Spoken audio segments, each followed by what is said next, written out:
आइए, आपका स्वागत है अपना टेक्स्ट बुक के मिक्स क्वेश्चंस में। अभी हम 61 क्वेश्चन देखेंगे कंटिन्यू। ओके, तो देखिए फर्स्ट क्वेश्चन से स्टार्ट करते हैं। What is the usual pH of fresh sewage? माने हम यहाँ पे दो सीवेज पढ़े थे, एक फ्रेश सीवेज पढ़े थे, एक सेप्टिक सीवेज पढ़े थे। तो उसका पीएच पूछ रहा है। तो फ्रेश सीवेज जो होता है ना, उसका पीएच होता है more than 7। More than 7 I mean ये अल्कलाइन नेचर का हो जाता है। जो फ्रेश सीवेज होता है, एकदम फ्रेश वाला सीवेज, सीवेज भी फ्रेश होता है, एगो सेप्टिक सीवेज होता है। तो फ्रेश सीवेज जो होता है ना, उसका पीएच कितना होता है? मोर देन 7 होता है। डन। कितना? मोर देन 7 होता है। तो मोर देन 7 होता है तो 7 ज़्यादा होता है, अल्कलाइन नेचर का हो जाता है। तो रेंज में देख लीजिए तो 7.5 से लेकर 9.5 तक जाता है।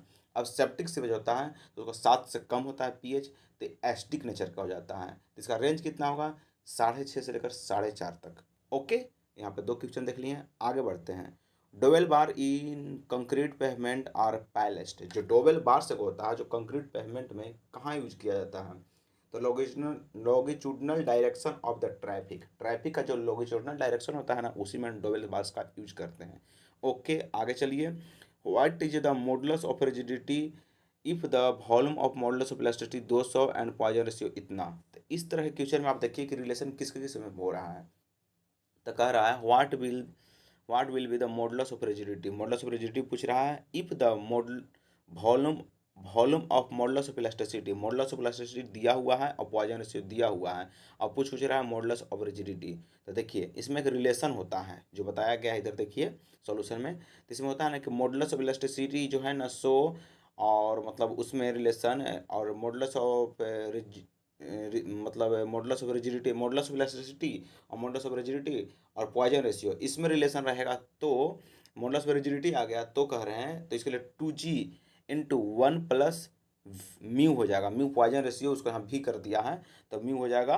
तो देखिए इसमें 2 × 1 + दिया है, क्योंकि कम है तो इसमें बढ़ा के प्लस कर दिया है, वही 3 के है तो वहाँ माइनस कर दिया है। तो आंख बंद का फॉर्मूला याद कीजिए। अगर by the way modulus elasticity और मॉडुलस रिजिडिटी और पॉइजन रेशियो का रिलेशन रहेगा तो ए वाला फार्मूला होगा।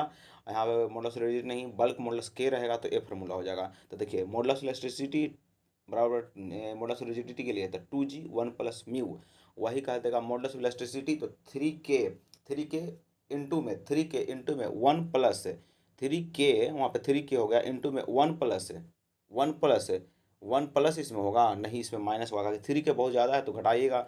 तो 1 - 2 में हो जाएगा। Okay done. तो एक आध दो फार्मूला यहाँ देख लेते हैं।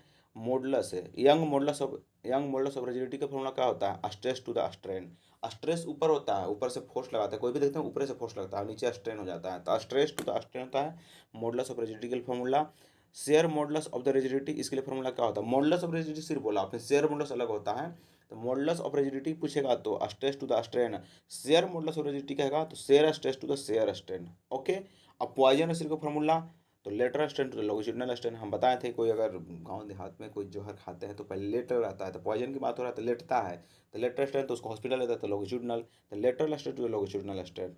ओके, फिर देखिए बल्क मॉडुलस ऑफ इलास्टिसिटी। अगर बल्क मॉडुलस ऑफ इलास्टिसिटी कहेगा तो उसके लिए फॉर्मूला क्या होता है? इसका भी स्ट्रेस से ऊपर में होता है लेकिन direct stress to the volumetric stress. तो इसको हम थोड़ा सा एग्जांपल समझा रहे हैं। बल्क मॉडुलस ऑफ इलास्टिसिटी, जब तक दूध में देखेंगे छाली जम जाता है, चाहे कोई पानी होता है, तो बलकता कब है? जब ऊपर से फोर्स लगाते हैं तो वॉल्यूम उसका बलक जाता है, दूध का या पानी का। तो वही कह रहा है direct stress to the volumetric strain, वही वॉल्यूम जो वाटर है उसका वॉल्यूम, तो direct stress to the volumetric strain, ये होता है बल्क मॉडुलस का। ओके, अब देखिए यहाँ पे से हम देख लिए फार्मूला, अब वही यहाँ पे पूछ रहा था। तो देखिए अब पकड़िए फार्मूला, आपको बता दिए। तो what will be the modulus of rigidity if the volume of modulus of elasticity इतना है और पॉइजन रेशियो इतना है? तो मॉडुलस ऑफ रिजिडिटी पूछ रहा है तो कौन फार्मूला लगेगा? बल्क मॉडुलस वाला नहीं रहेगा, जी वाला लगेगा। तो जी वाला फार्मूला को जी बताए थे, मॉडुलस ऑफ इलास्टिसिटी ई बराबर फार्मूला था 2g × 1 + म्यू। तो देखिए फार्मूला लगाते हैं। तो देखिए यहाँ फार्मूला है ना, तो देखिए यहाँ पे फार्मूला वो वाला लगाने जा रहे हैं। तो देखिए कैसे फार्मूला को लगाएंगे। 200 दिया है मॉडुलस ऑफ इलास्टिसिटी, और यहाँ पे भी देवे किया है पॉइजन रेशियो को म्यू को भी बना दिया है, तो म्यू पॉइजन रेशियो देवे किया है और मॉडुलस इलास्टिसिटी का फॉर्मूला ये है। तो देखिए हमको जी पूछ रहा है ना, तो जी मॉडुलस रिजिडिटी पूछ रहा है तो ये फार्मूला को तोड़कर बैठा लीजिए। तो ई के ऊपर जैसे उस साइड ई है तो उसको ई को इसी रहने दीजिए, इधर से जो गुना में उसको भागा में लीजिए। तो यहाँ पे g × 1 + 2 × 1 + म्यू इसे चल जाएगा बटा में, और जी बराबर हो जाएगा। तो देखिए यहाँ पे ई जितना दिया है मॉडुलस इलास्टिसिटी 200, 2 × 1 + म्यू, तो प्लस में म्यू है तो म्यू 0.5 0.25 पुट कीजिए, आंसर आ जाएगा। ओके, अब देखिए सेंसिटिविटी ऑफ द सॉइल, तो सेंसिटिविटी आप जानते हैं कि अनडिस्टर्ब होता है, रीमोल्डेड होता है। ये जानते हैं कि सेंसिटिविटी का फॉर्मूला क्या होता है, अनडिस्टर्ब्ड टू द रीमोल्डेड। तो ये नहीं जानते थे कि सेम वाटर कंटेंट पे होता है। तो ये बात याद कीजिए कि सेंसिटिविटी जो होता है ना, सेम वाटर कंटेंट पे होता है, अनडिस्टर्ब बटा रीमोल्डेड, सेम वाटर कंटेंट पे। अब आगे चलिए, पर्लिन, ये पर्लिन के बारे में बता रहा था। Purlins are provide in industrial building, purlin को प्रोवाइड करना है कहाँ, तो इंडस्ट्रियल बिल्डिंग में, ओवर रूफ ट्रस के ऊपर, टू कैरी, कहा जाता है to carry dead load, live load and wind load, ये सबको कैरी करने के लिए हम पर्लिन को प्रोवाइड करते हैं। They are assumed as what type of beams in the IS 800 code continuous. कहने का मतलब इस कंडीशन में जो पर्लिन जो प्रोवाइड करते हैं इंडस्ट्रियल बिल्डिंग में ओवर द रूफ ट्रस, वो भी कैरी करने के लिए डेड लोड, लाइव लोड और विंड लोड, उसको एज्यूम क्या करते हैं, तो कंटिन्यूअस। इस कंडीशन में कंटिन्यूअस पर्लिन जो प्रोवाइड करते हैं इसे लोड सहने के लिए ना, वो कंटिन्यूअस होता है। ओके, अब देखिए यहाँ पे the relation between the modulus of rupture and characteristic strength. अब यहाँ पे रिलेशन पूछ दिया कि फॉर्मूला वही वाला मरवाया है रप्चर के लिए, तो 0.7 रूट में FC के। अब आगे देखिए, which of the following contract is most suitable executing the urgent small work. कहने का मतलब है कि which of the following contract, इसमें से कौन कॉन्ट्रैक्ट जो होता है मोस्ट सुटेबल होता है किसके लिए, तो executing of the urgent small work. आपको इसमें से कौन सा कॉन्ट्रैक्ट का यूज कीजिएगा जब आपको अर्जेंट स्मॉल वर्क की जरूरत रहेगा, तो अर्जेंट स्मॉल वर्क का तो कौन सा contract, piece work agreement. Piece work agreement छोटा मोटा करवाना है ना स्मॉल वर्क के लिए, तो वही piece work agreement. Agreement urgent है ना, तो स्मॉल वर्क के लिए तो पीस वर्क एग्रीमेंट का यूज करेंगे। ओके, अब देखिए the pressure at the point of the fluid not equal to all direction. कहने का मतलब pressure at a point in fluid, fluid के फ्लूड के पॉइंट पे नॉट इक्वल ऑल डायरेक्शन में नहीं है। देयर इज शेयर स्ट्रेस, नहीं है तो कौन शेयर स्ट्रेस होगा, नहीं है तो देयर आर कुछ होगा, ये शेयर स्ट्रेस होगा। ओके, अस्ट्यूमिडल्स rounded hammer technique used measure surface hardness, जो होता है ना इसको अस्ट्यूमिडल से राउंडेड हैमर को याद कीजिए। ये की पॉइंट है, अस्ट्यूमिडल से रैमर हैमर जो होता है कहाँ यूज होता है, सरफेस हार्डनेस के लिए। ओके, अब देखिए इसमें पूछ रहा है कि मतलब सबसे ज़्यादा मतलब किस में जो होता है पानी की मात्रा, लिक्विड लिमिट में, फिर प्लास्टिक लिमिट में, फिर सिरिंजेज लिमिट में होता है। सबसे ज़्यादा लिक्विड में, फिर प्लास्टिक में, तो सबसे कम सिरिंजेज लिमिट में। तो यहाँ पे वही पूछ रहा है द मॉइस्चर कंटेंट, वही मैंने पानी कंटेंट, तो moisture content of the clayey soil is gradually reduced from large value. मैंने मॉइस्चर कंटेंट जो है ना लार्ज से लेके कम तक जाने के लिए कह रहा है। तो देखिए लिक्विड लिमिट में सबसे ज़्यादा मॉइस्चर कंटेंट होता है, फिर प्लास्टिक लिमिट का होता है, फिर सिरिंजेज लिमिट का होता है। ओके, आगे देखिए shear strength of RCC beam, एकदम कंफर्म इसको याद कीजिए कि शेयर स्ट्रेंथ आपको RCC बीम का नेचुरल जिंदगी में भी इसको जरूरी पड़ेगा। तो shear strength of the RCC beam can be increase providing, मतलब शेयर स्ट्रेंथ आपको इंक्रीज करना है किसी का नेचुरल बीम का, तो shear strength of RCC beam can be increase by providing. Shear strength RCC beam को आपको इंक्रीज करना है तो क्या चीज़, स्टीरप्स को प्रोवाइड करके। बीम है तो स्टीरप में कॉलम थोड़ी ना है कि मतलब दूसरा चीज़ यूज कीजिए। बीम में कॉलम में दूसरा यूज होता है, उसका अलग नाम है, लेकिन इसमें बीम में कह रहा था स्टीरप्स को ही यूज कीजिएगा शेयर स्ट्रेंथ बढ़ाने के लिए। आगे चलते हैं, और the rectangular bar is subjected to triaxial stress FXYZ if algebraic sum of all these stresses is zero, what is the chance of the volume, no change in the volume। कहने का मतलब है कि a rectangular bar subjected to triaxial stress Fx Fy Fz if algebraic sum of all these stresses is zero, जो algebraic sum होगा ना all stress का वो जीरो होगा, तो इसका चेंज वॉल्यूम नो चेंज। अगर algebraic sum जीरो हो जाता तब चेंज वॉल्यूम क्या होगा, तो नो चेंज।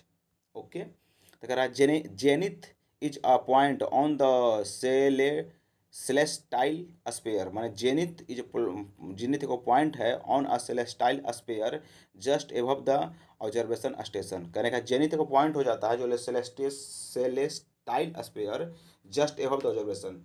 जेनिथ जो होता है just above the observation, observation के जस्ट एबव होता है। ओके, अब देखिए यहाँ पे कह रहा है minimum number of the specimen required for the finding the compressive strength of concrete.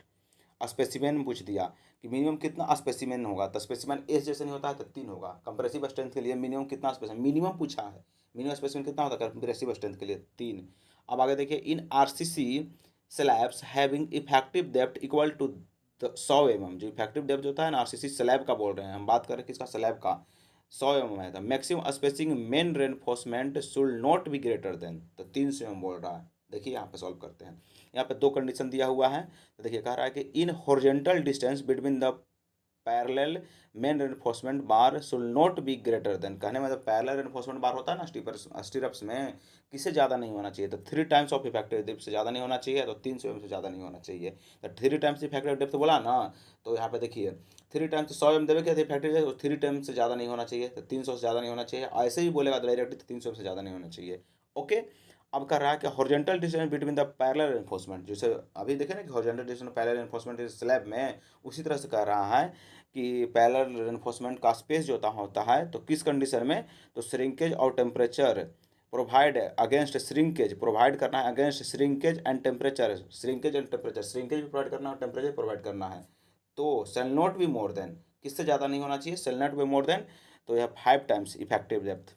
जब श्रिंकेज और टेम्परेचर की बात होगा और स्टीरअप्स के मतलब जो ऊपर बनाते हैं ना, क्या बोलते हैं इसको, स्लैब, तो स्लैब में जो पैरेलल जो रेनफोर्समेंट देते हैं तो श्रिंकेज और टेम्परेचर के रेफरेंस में, तो मतलब वो जो क्या चीज़ बोलते हैं कितना से ज़्यादा नहीं होना चाहिए, तो 5 टाइम्स ऑफ इफेक्टिव से ज़्यादा नहीं होना चाहिए और 450 mm से ज़्यादा नहीं होना चाहिए। ओके, आगे चलते हैं। The moisture content of the soil, the moisture content of the soil after free drainage has removed most of the gravity of water is known as field capacity. कहने का मतलब है कि the moisture content of of a soil, moisture content of soil after free drainage, drainage के बाद has removed most of the gravity water, जो remove करता है most of the gravity water को, तो उसको हम क्या बोलते हैं, उसको फील्ड कैपेसिटी बोलते हैं। ग्रेविटी वाटर को रिमूव करता है तो उसको हम फील्ड कैपेसिटी बोलते हैं। ओके, ग्रेविटी को रिमूव कर दिया तो फील्ड कैपेसिटी। ओके, आगे चलिए। As per IS code minimum grade of the concrete design pre stress concrete structure, तो प्री स्ट्रेस कंक्रीट स्ट्रक्चर बनाना है ना, उसके लिए मिनिमम कितना होता है ग्रेड, तो M30, प्री स्ट्रेस के लिए M30 minimum. Notch is the device use to measuring, notch किसके लिए यूज होता है, notch rate of flow through a small channel, rate of flow को मापता है नोच। जैसे घास को नोचते हैं ना, जैसे फील्ड पे कोई भी घास को नोचते हैं तो नहीं देखते पानी तेजी से बहने लगता है, तो वही नोच बोलेगा ना, तो पानी समझिए कि फील्ड पर घास नोच के पानी को बहा रहे हैं जल्दी जल्दी, तो वही कह रहा है कि नोच जो होता है, नोच उस क्या होता है, तो रेट ऑफ फ्लो को मापता है through a small channel, measure notch rate of flow को।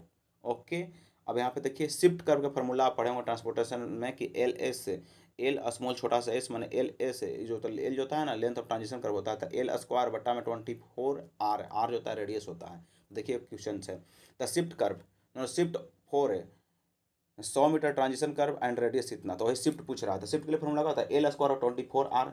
तो देखिए शिफ्ट देवे किया है, शिफ्ट कितना दिया है, शिफ्ट पूछ रहा है और ट्रांजिशन दिया हुआ है, तो ट्रांजिशन कितना दिया है 100 और रेडियस दिया है 600, तो यहाँ पे पुट कीजिए। तो लेंथ देवे किया ट्रांजिशन का, तो 100 के स्क्वायर और बटा में रेडियस कितना 600, तो 24 मल्टीपल में 600, यहाँ पे सॉल्व कीजिएगा आ जाएगा। आगे चलिए। The stopping sight distance is 6 metre, stopping sight distance is 6 नहीं 60 मीटर मैंने 60 मीटर से, then the minimum stopping sight distance for the two lane two way traffic. कहने का मतलब है कि अगर स्टॉपिंग साइड डिस्टेंस 60 मीटर दिया हुआ है तो आपको मिनिमम स्टॉपिंग साइड डिस्टेंस कितना होगा किस कंडीशन में, तो to lane two way traffic में।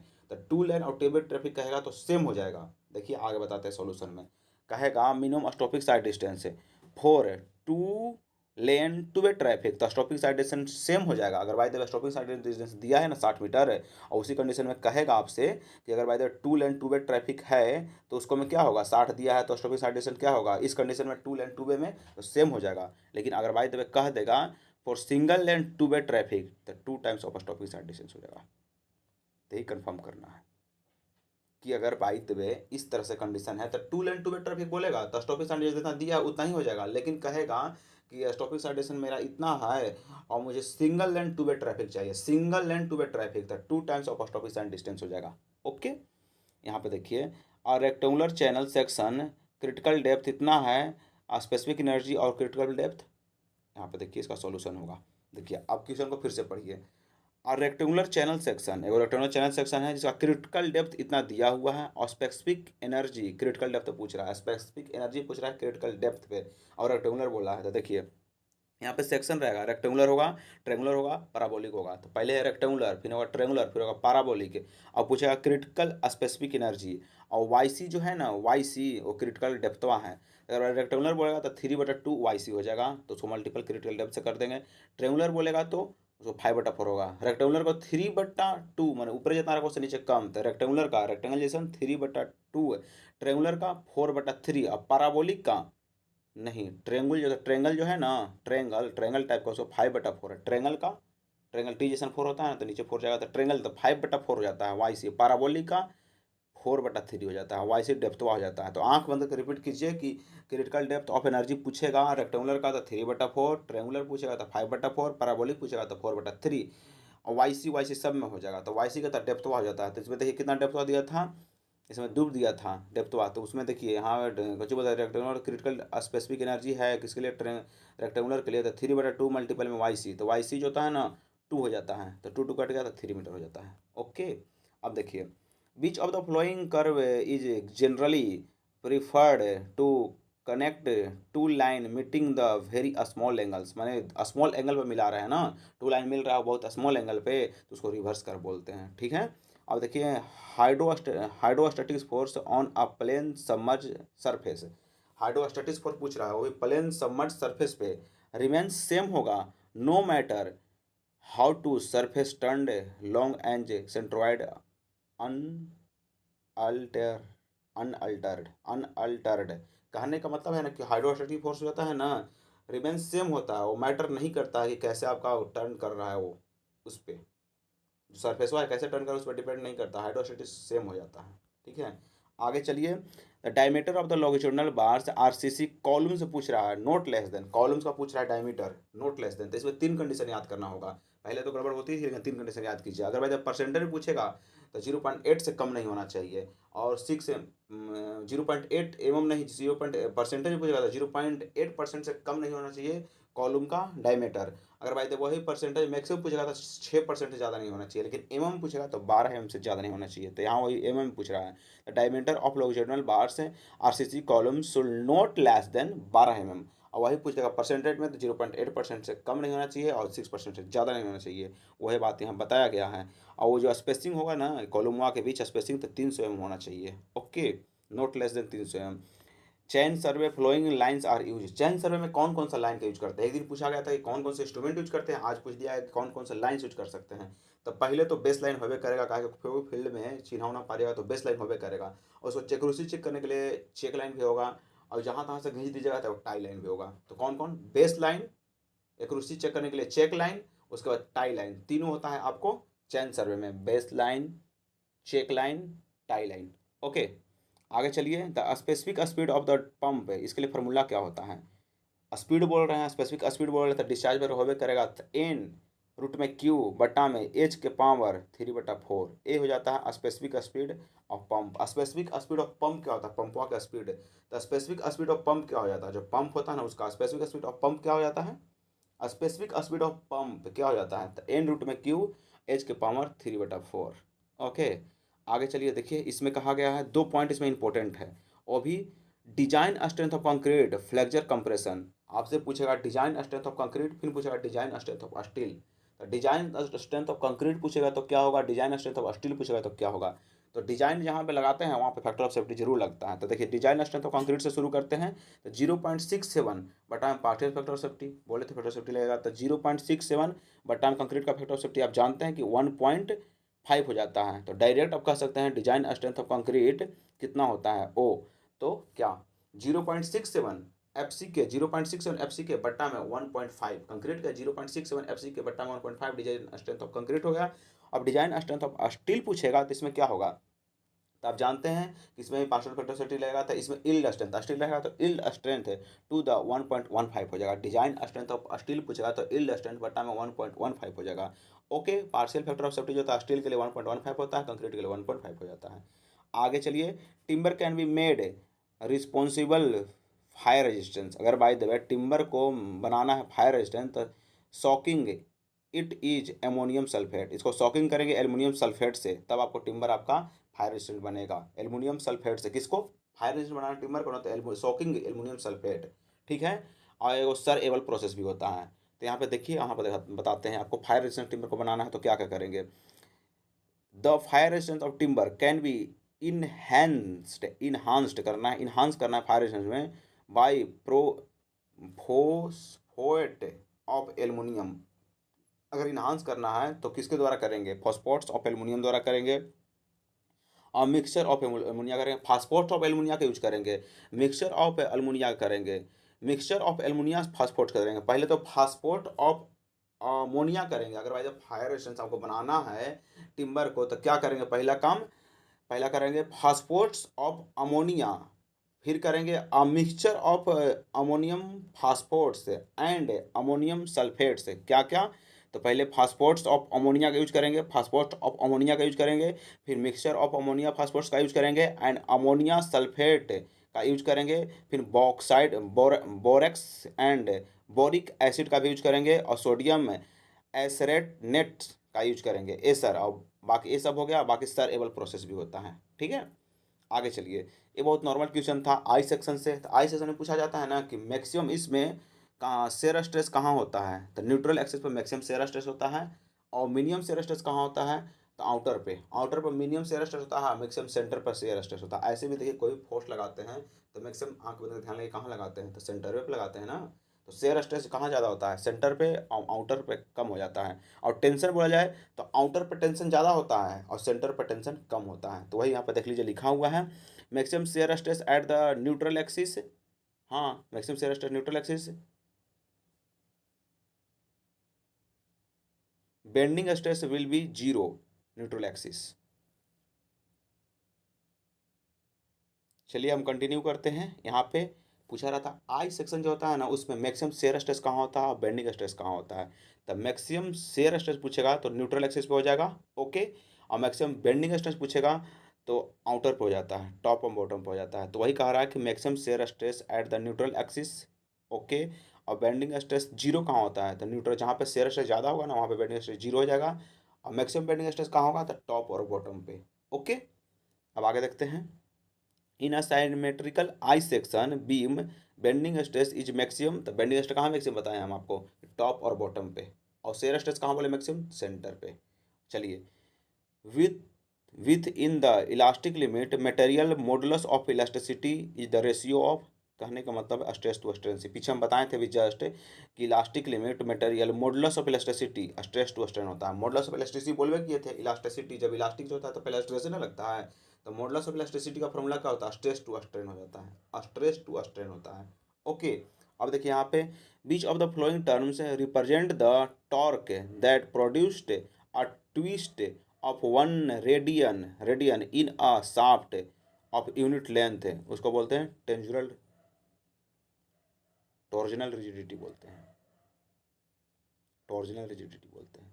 विच of the following terms represent the torque that produce a twist of one the shaft unit length, उसको बोलते हैं टॉर्जनल रिजिडिटी। मतलब टॉर्जन प्रोड्यूस कर रहा है twist one radian in a shaft unit length, माने torsion हो रहा है। देखिए कहने का मतलब ध्यान से पढ़िएगा तो समझ में आएगा।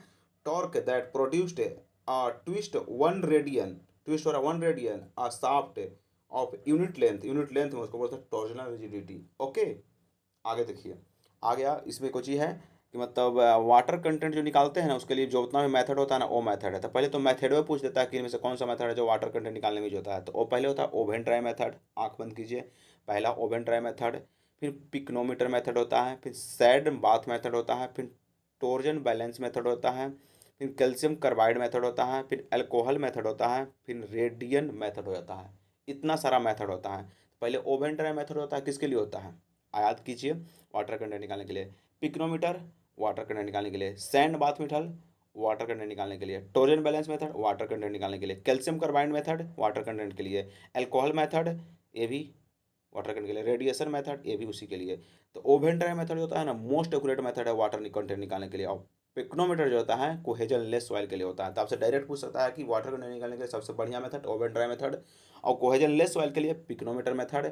सैंड माथ मेथड ये फील्ड मेथड है, ओके ना, not very accurate, field method है। और टॉर्जन बैलेंस मेथड जिसमें ड्राइंग और वेट जो होता है ना, सूखना, सॉइल को सूख जाना, भीग जाना, सिविचुअसली हो जाता है ना, वहाँ पर टॉर्जन बैलेंस मेथड का यूज करते हैं। ओके। और कैल्शियम कार्बाइड मेथड, इसको 5 से 7 मिनट का लगता है। अल्कोहल मेथड, ये आपको ऑर्गेनिक सॉइल के लिए नहीं होता है, और कंटेनिंग कैल्शियम, जिसमें कैल्शियम कंटेंट रहेगा 100, ऑर्गेनिक सॉइल रहेगा 100, इसके लिए नहीं होता है अल्कोहल मेथड, ठीक है। और रेडिएशन मेथड, कि water content is in Situ condition. ये जो रेडिएशन मेथड जो होता है ना, वाटर कंटेंट कहाँ निकलता है, इन सिटू कंडीशन। तो आपसे पूछ सकता है इन सिटू कंडीशन में वाटर कंटेंट कौन निकलता है, तो रेडिएशन मेथड। इन सिटू कंडीशन में वाटर कंटेंट कौन, रेडिएशन मेथड। ओके, आगे चलिए।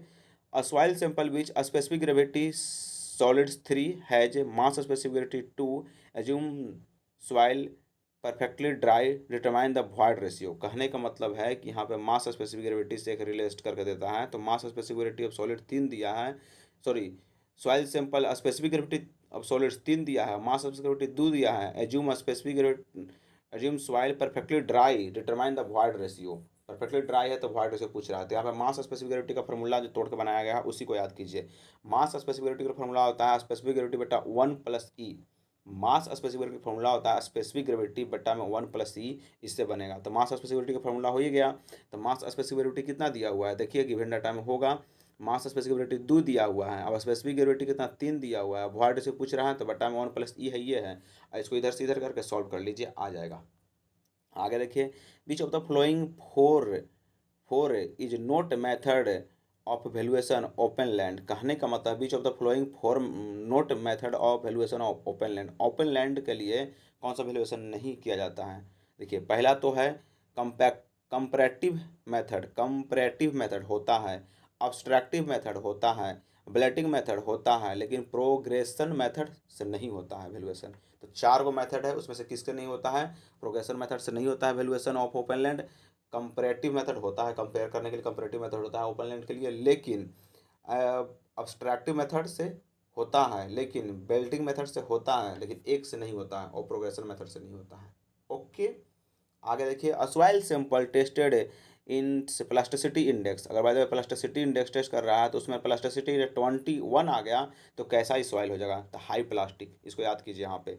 अब प्लास्टिसिटी इंडेक्स देगा पहले 0, फिर 1 से देगा 7, 7 देगा 17, और 17 से ज़्यादा देगा 4 ही को देता है, 0 देता है, 0 देता है, फिर 1 से 7 देता है, फिर 7 से 17 देता है, 17 से ज़्यादा देता है। तो उसका कैसा हो जाता है, 0 रहेगा तो नॉन प्लास्टिक हो जाएगा। और नॉन प्लास्टिक के बाद होता है लो प्लास्टिक, लो के बाद होता है मीडियम, मीडियम के बाद होता है हाई। उसे नहीं याद करना, जैसे 0, 1 से 7, 7 से 17, 17 से ज़्यादा, उसी तरह से इसमें नॉन प्लास्टिक, फिर लो प्लास्टिक, फिर मीडियम प्लास्टिक, फिर हाई प्लास्टिक। उसी तरह सॉइल का टाइप रहेगा। अगर बाय द प्लास्टिसिटी इंडेक्स ऐसे है तो सॉइल का टाइप पहले सिल्ट, पहले सैंड से शुरू होगा, 0 है तो सैंड ना होगा, सैंड का बहुत कम होता है प्लास्टिसिटी इंडेक्स, तो सैंड होगा, फिर सिल्ट होगा, फिर सिल्टी क्ले होगा, फिर क्ले हो जाएगा। ओके, तो पहले सैंड, फिर सिल्ट, तो सिल्टी क्ले, तो फिर क्ले। आंख बंद कीजिए, एस से 3 आएगा, sand, silt, silty clay, clay. Okay, आगे चलते हैं। यहाँ पे क्या चीज कह रहा है, scale map representative by the representative fraction 1/4000, the distance between the 2 points A और B is map 10 centimetre, the distance between the ground. कहने का मतलब है मैप पर दिया हुआ है, ग्राउंड का पूछ रहा है, तो रिप्रेजेंटिव फ्रैक्शन का फॉर्मूला लगाइए। तो रिप्रेजेंटिव फ्रैक्शन का फॉर्मूला क्या होता है, map distance to the ground distance. Representative fraction जो होता है ना, रिप्रेजेंटिव फ्रैक्शन का फॉर्मूला क्या होता है, map distance to the ground distance. तो मैप डिस्टेंस आपका दिया हुआ है और ग्राउंड डिस्टेंस पूछ रहा है। तो देखिए रिप्रेजेंटिव फ्रैक्शन कितना दिया है, 1/4000 बराबर मैप डिस्टेंस देवे किया हुआ है, इतना होता है, और ग्राउंड डिस्टेंस पूछ रहा है। तो यहाँ से सॉल्व कर लीजिएगा आप किलोमीटर में चेंज करके। अब देखिए यहाँ पे एक क्वेश्चन आ जाता है आपको, अच्छा सा क्वेश्चन है, ये हमेशा पूछा गया जाता है। The total unit weight of the glacial out vast soil 5 kg/m Q हो जाता है। कौन दिया है, यूनिट वेट दिया हुआ है आपका, ग्लेशियल आउटवास्ट दिया हुआ है। The water content of soil 17%, find the dried unit weight. तो कहने का मतलब है ना कि बल्क यूनिट वेट जो होता है ना वो दिया हुआ है 5 kg/m3। आपको वाटर कंटेंट दिया हुआ है, ड्राई यूनिट वेट पूछ रहा है। तो ड्राई यूनिट वेट का फॉर्मूला क्या होता है, ड्राई यूनिट वेट का बल्क यूनिट वेट बट्टा में 1 + W। तो बल्क यूनिट वेट कितना दिया हुआ है आपको, देखिए 5 देवे किया है, उसके बाद 17% दिया है, तो उसको परसेंटेज को हटा कर नेचुरल में चेंज करेगा पड़ेगा, 0.17, तो इसको से चेंज करके आपको आंसर आ जाएगा। आगे चलते हैं। देखिए यहाँ पे एक मतलब डेड लोड लाइव लोड से क्वेश्चन है। For structural member dead load इतना दिया हुआ है, लाइव लोड इतना दिया है, what will the design load limit state collapse से, कोलैप्स के लिए पूछ रहा है, कोलैप्स के लिए। तो कोलैप्स के लिए जानते हैं कि उसमें फैक्टर ऑफ सेफ्टी 1.5 लगा के हम काम करते हैं, और फिर 1.5 ही लगाते हैं, फिर 0.9 1.5 लगाते हैं, और लास्ट 1.2 लगाते हैं। तो इस कंडीशन में कोलैप्स से पूछ रहा है तो 1.5 लगा के सॉल्व कर लेंगे। तो पहला कितना था, डेड लोड 20 और लाइव लोड था 12 है, और उसको फैक्टर ऑफ सेफ्टी 1.5 से गुना कर देंगे, आंसर आ जाएगा। ठीक है, अब आगे देखते हैं। In orifice the coefficient of the contraction is the defined the ratio of. कहने का मतलब है कि orifice coefficient of contraction is defined the ratio of area of the jet at vena contracta to the area of orifice. ये होता है in an orifice the coefficient of contraction define as the ratio of. Orifice में बोला coefficient of contraction is the define ratio of है, coefficient of contraction is the define ratio of, क्या ratio होता है, area of jet at vena contracta to the area of orifice. कहने का मतलब है orifice the coefficient of contraction define the in orifice coefficient of contraction is define the ratio of coefficient of contraction जो होता है ना उसका ratio कितना होता है, तो area of jet vena contracta to the area of orifice, area of jet vena contracta to the area of orifice होता है, area of jet to the vena contracta to the area of orifice हो जाता है। ये होता है ratio किसका, coefficient of contraction का। ठीक है, which of the following unfavourable for economic bridge construction. कहने का मतलब है which of the following unfavourable for the economic bridge construction, bridge construction के लिए इसमें अनफेवरेबल कौन होगा, the rock foundation is available at 40 metre depth from the ground surface, ground surface से 40 मीटर डेप्थ होता है, वो अनफेवरेबल हो जाता है किसके लिए, इकोनॉमिक ब्रिज कंस्ट्रक्शन के लिए। ओके, अब आगे देखिए। An automatic rain gauge used measure precipitation. Automatic rain gauge जो होता है ना किसके लिए यूज होता है, हाँ प्रिसिपिटेशन के लिए। ऑटोमेटिक रेन गेज होता है ना, ऑटोमेटिक रेन गेज प्रिसिपिटेशन को मेजर करने के लिए। हाँ रेन गेज है तो प्रिसिपिटेशन को मेजर करेगा ना, चाहे ऑटोमेटिक हो चाहे कोई भी हो। अब यहाँ पे कह रहा है कि टाइप ऑफ द ट्रेन, उसमें कह रहा है, और design speed, design speed plain train के लिए, रोलिंग ट्रेन के लिए, माउंटेनियस स्ट्रिप ट्रेन के लिए बोल रहा है। और वो कुछ ही है ट्रेन, टाइप ऑफ ट्रेन है, उसका डिजाइन स्पीड है। Urban express way, urban express way रहेगा तो, और प्लेन रहेगा तो 80 हो जाएगा, और रोलिंग रहेगा तो 70 हो जाएगा, और माउंटेनियस स्ट्रिप रहेगा तो 60 हो जाएगा। आर्टेरियर रोड रहेगा तो, प्लेन रहेगा तो 60 हो जाएगा, फिर 50 होगा, फिर 40 होगा। प्लेन, रोलिंग और माउंटेनियस ये रहता है। थोड़ा सा डिफिकल्ट है, बाद में देखेंगे इसको, आगे बढ़ते हैं। ए में कह रहा है according to the IS 456/2000 assumption made the limit state of collapse fracture the maximum strain in concrete at the outermost compression fiber taken bending 0.035, outer most fibre कह दिया और बेंडिंग कह दिया तो 0.035 मारना चाहिए था, 0.02 कैसे मारा यार। मैक्सिमम पूछ रहा है इसमें, देखिए assumption made limit state collapse flexure maximum strain concrete outer most compression fibre, compression fibre बोला है तो कितना, बेंडिंग के लिए ना बोला है, आउटर मोस्ट फाइबर कंप्रेशन बोला है, इससे चलो तुम मारे हो 0.02, लेकिन कंप्रेशन बोला है, लेकिन बेंडिंग के लिए बोला था 0.0035 हो जाएगा। ओके, अब यहाँ देखिए the property of the material और structure indicating the extent which can be deformed beyond the limit yield deformation before the failure of the fracture term, उसको डक्टिलिटी कहते हैं। The material structure indicating the extent to which it can deform beyond the limit yield deformation before failure flexure, माने कहाँ पर तो पहुँच जाता है, डक्टिलिटी के चलते वहाँ तक पहुँचता है। वो कह रहा है the material structure indicating the extent, माने एक्सटेंड हो रहा है, which it can deform beyond the limit of ill deformation, कहाँ तक तो लिमिट है ना उसको, beyond the limit of ill deformation, ill deformation ज़्यादा चल जाता है, बिफोर द फेल्यूर, फेल्यूर से पहले उसको क्या बोलते हैं, डक्टिलिटी बोलते हैं। कहाँ तक चल जाता है, beyond the limit of ill deformation, ill deformation से ज़्यादा चल जाता है ना तो उसको क्या बोलते हैं, डक्टिलिटी। ओके, इसमें सिर्फ सेकेंड सही है, कुछ ही के लिए रहता है stream and true, following the statement are true, कौन सा, the composite sleepers index is calculated wooden sleeper. कहने का मतलब है जो composite sleeper index is calculated, composite sleeper index जो होता है ना, कंपोजिट स्लीपर इंडेक्स जो होता है ना उसमें किस में कैलकुलेट करते हैं, तो वुडन स्लीपर में। कंपोजिट स्लीपर इंडेक्स जो होता है किस में कैलकुलेट करते हैं, तो वुडन स्लीपर में। ओके, यहाँ से आगे आपका सॉइल से बहुत बार क्वेश्चन पूछा गया है, और बहुत बार हम गलती भी कर चुके हैं और गलत तरीका से याद भी करवाते हैं, उसको हम कंफर्म आज करते हैं। देखिए क्या कंफर्म करना, पहले इसमें कॉन्टैक्ट प्रेशर बिलो पूछता है इस तरह के फिगर देके, तो फ्लेक्सिबल फुटिंग रहेगा तो और रिजिड फुटिंग रहेगा तो दो केस बनता है। पहले होता है, फिर आंख बंद करके याद कीजिए, पहले फ्लेक्सिबल फुटिंग होगा तब फिर रिजिड फुटिंग होगा। याद करने का तरीका अपना कॉपी में ऐसे लिखा गया कि पहले फ्लेक्सिबल फुटिंग और फिर लिखा गया है रिजिड फुटिंग। अभी कोई चीज़ पूछा गया है तो फ्लेक्सिबल फुटिंग में और रिजिड फुटिंग में कॉन्टैक्ट प्रेशर पूछा गया है। तो पहले कले का देखेंगे हम और उसके बाद सैंड का देखेंगे। पहले हम कले को लिए हैं, पहले फिर आपके पास सैंड को लेंगे। तो देखिए, अगर फ्लेक्सिबल फुटिंग रहेगा तो और रिजिड फुटिंग रहेगा तो, और दोनों में कले ही हैं, तो फ्लेक्सिबल फुटिंग रहेगा तो कले में मैक्सिमम कहाँ होगा, मैक्सिमम जो होता है मैक्सिमम, मैक्सिमम कहाँ होगा आपका, मैक्सिमम कॉन्टैक्ट प्रेशर मैक्सिमम कहाँ होगा, फ्लेक्सिबल फुटिंग है कले है तो मैक्सिमम कहाँ होगा आपको प्रेशर, मैक्सिमम प्रेशर कहाँ होगा कले में ना, मैक्सिमम प्रेशर कहाँ होगा, तो मैक्सिमम प्रेशर कले का पूछ रहा है तो सी ही जैसन बोलेगा, तो मैक्सिमम प्रेशर सी में कहाँ होगा, तो सेंटर पे। वही बोल रहा है कि फ्लेक्सिबल पेमेंट हो गया। अब पूछेगा फ्लेक्सिबल फुटिंग हो गया, अब पूछेगा रिजिड फुटिंग रहेगा तो इसका जस्ट अपोजिट कर देंगे। जैसे फ्लेक्सिबल में था ना, उसको रिजिड को जस्ट अपोजिट करेंगे। जैसे कहाँ था, मैक्सिमम सेंटर पे था ना, रिजिड फुटिंग पूछेगा कले में तो उसका कहाँ हो जाएगा, मैक्सिमम, मैक्सिमम एज पे हो जाएगा और मिनिमम सेंटर पे हो जाएगा। ये हो गया। और सैंड में जाइएगा तो जो ही पढ़े थे ना उसको नीचे में बढ़ जाएगा सीधे अपोजिट। सैंड में जाइए, देखिए सैंड में पूछ रहा है, अगर बाई द वे सैंड रहेगा, फ्लेक्सिबल फुटिंग है, सैंड है, तो मैक्सिमम कहाँ होगा प्रेशर, मैक्सिमम।